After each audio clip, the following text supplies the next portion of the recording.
Aren't you forgetting something?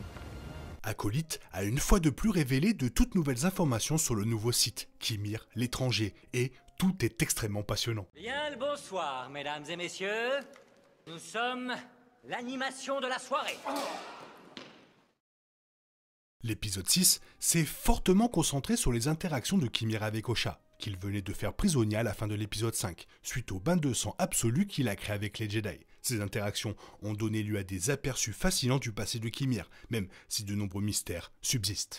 En fait, le passé de Kimir a le potentiel de bouleverser complètement les films et les séries, car il laisse entendre fortement que les Jedi l'ont traité avec cruauté et l'ont chassé. Bien qu'il reste à voir dans quelle mesure Kimir dit la vérité et dans quelle mesure il manipule Osha vers le côté obscur, Kimir porte la preuve physique de son passé complexe avec la cicatrice sur son dos. Malgré ces incertitudes persistantes, l'épisode 6 inclut de nombreux détails importants, contribuant à tout ce que l'on sait jusqu'à présent sur le site.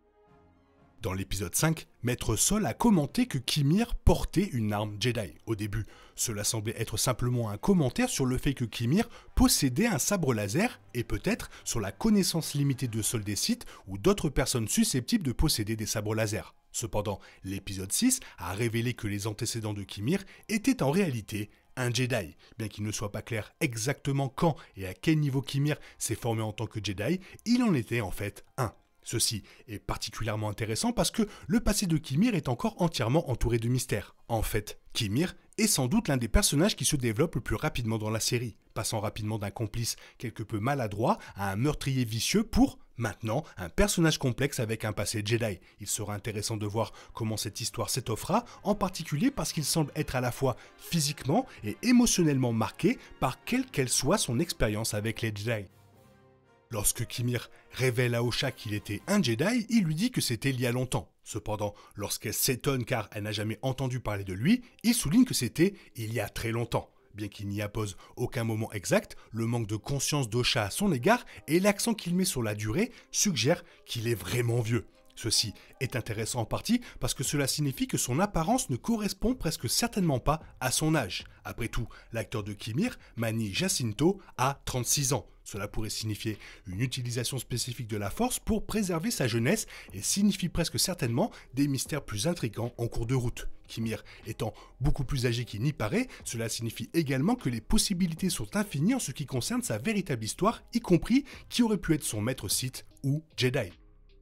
Dans une scène choquante de l'épisode 6, Kimir se déshabille complètement et se jette à l'eau sur la planète inconnue où il a amené Osha. Bien que cet acte soit assez surprenant, c'est plus important pour l'intrigue, Kimir a révélé une vilaine cicatrice s'étendant sur toute la longueur de son dos. Plus tard, Osha s'enquiert de la cicatrice et Kimir explique qu'il a reçu de quelqu'un qui l'a expulsé. Osha pense qu'il s'agit de l'ancien maître Jedi de Kimir, et même s'il ne le confirme pas, il lui permet certainement de le croire. Cependant, il est probable que la vérité soit un peu plus compliquée. Même s'il a peut-être reçu la cicatrice d'un ancien maître, il se peut qu'il s'agisse d'un ancien maître Sith, ou du côté obscur. Alternativement, bien qu'il représente l'événement comme un événement au cours duquel son ancien maître l'a attaqué, il est plus probable qu'il s'agissait d'un maître Jedi qui l'ait attaqué ou provoqué une réponse aussi violente d'une manière ou d'une autre. Comme indiqué clairement dans l'épisode 5, Kimir est vraiment à la recherche d'un élève. Alors qu'il croyait au départ que cette personne était aimée, lorsqu'elle a trahi, il a changé de direction en menant Osha avec lui sur cette nouvelle île. Maintenant, il est évident qu'il espère qu'Osha le rejoindra ainsi que le côté obscur de la force et deviendra l'élève dont il a si clairement besoin. Si Kimir est un Sith, bien qu'il y ait beaucoup de spéculations selon lesquelles il est tout autre chose, alors tout cela est dans le but de respecter la règle de 2 Sith, dans lequel un maître Sith et un apprenti Sith doivent coexister. Actuellement, Kimir semble être entièrement seul, pour le moment, enfreignant cette règle et l'empêchant peut-être de devenir un Sith. Il sera intéressant de voir à quel point les efforts de Kimir sont efficaces. À l'heure actuelle, Osha semble étonnamment attiré par l'obscurité, suggérant un véritable échange de sœurs. Lorsque Kimir explique à Osha son désir d'avoir un élève, il dit spécifiquement qu'il recherche le pouvoir des deux. Ce choix de mots correspond précisément aux paroles du chant prononcé par les sorcières du clan d'origine de Brentok, Osha et Mei. Cela pourrait signifier que Kimir a un lien direct avec le clan Brentok, ce qui pourrait également expliquer son intérêt spécifique pour Mei et Osha. Il est intéressant de noter que la série avait déjà laissé entendre que Kimir avait un certain lien avec les sorcières de Brentok et avec leur sort cruel. Jusqu'à présent, le massacre des sorcières a été imputé à May, qui a déclenché un incendie la nuit même où l'ensemble du clan est tombé. Cependant, curieusement, les corps des sorcières ne présentaient aucune brûlure. Par contre, il semble que Kimir ait des brûlures. Ses bras en particulier semblent révéler des cicatrices sous forme de brûlures, ce qui suggère qu'il aurait pu être là-bas cette nuit-là. Ceci est particulièrement intéressant car le véritable meurtrier derrière la mort des sorcières n'a pas encore été révélé. Il semble incroyablement improbable que ce soit réellement May qui les ait tués, ne laissant que les Jedi ou un autre personnage non identifié, peut-être Kimir. Le casque de Kimir lui a valu le surnom de Smilow Ren après que le public ait remarqué la similitude avec celui de Kylo Ren. Mais le masque unique de Kimir a bien plus à offrir que celui de Kylo. D'une part, le masque de Kimir est construit en cortosis, un métal spécial qui a la capacité de court-circuiter les sabres laser. De plus, Kimir a révélé dans l'épisode 6 que le casque partage un lien avec les casques d'entraînement des jeunes de l'ordre Jedi. Kimir explique à Osha que le casque utilise la privation sensorielle, tout comme le font les casques des jeunes. Pour les jeunes, il s'agit peut-être de s'entraîner et d'apprendre à utiliser des sens autres que la vue lorsqu'ils utilisent la force. Mais pour Kimir, il s'agit de leur rapprocher encore plus de la force. En fait, il dit à Osha que l'avantage du casque est qu'il n'est en fait que le porteur et la force. Cette conversation a continué à s'appuyer sur la complexité du personnage de Kimir. Bien qu'il puisse être maléfique, il est fasciné par la force et d'autres notions telles que l'équilibre. Cette conception de casque peut également suggérer quelque chose comme une sentimentalité à propos des Jedi pour Kimir. Après tout, créer un design spécifiquement lié à l'expérience des jeunes semble fortement lié à de la nostalgie. Cela ne serait pas non plus la première fois que Star Wars dépeint ce type de sentimentalité chez un utilisateur de force du côté obscur. Baylan Skoll avait une sentimentalité similaire et même un respect pour les Jedi dans la série Ahsoka.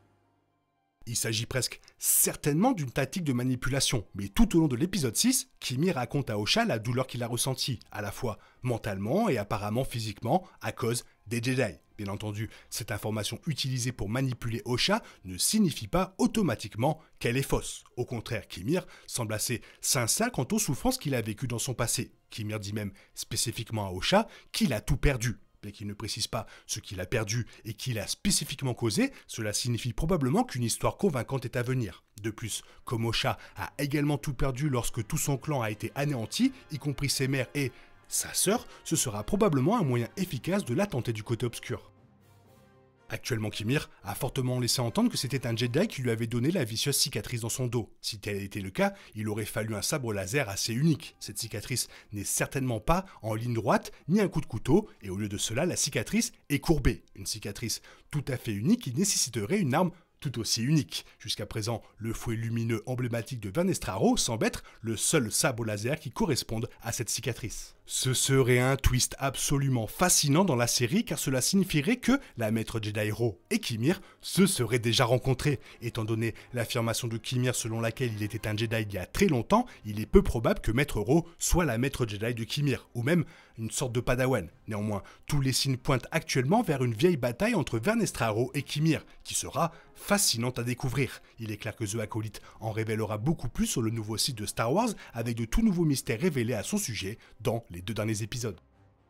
Et clairement, si vous avez suivi les interviews de Leslie Headland, vous savez comment vont se passer les 2 derniers épisodes, et ça va être fou. Toi, qu'est-ce que tu en penses? Fais-moi part de ton avis dans la zone commentaire, sinon il est temps pour toi de reprendre le cours normal de ta vie. On se retrouve bientôt pour une nouvelle vidéo. Bisous bisous, bye bye, que la force soit avec toi.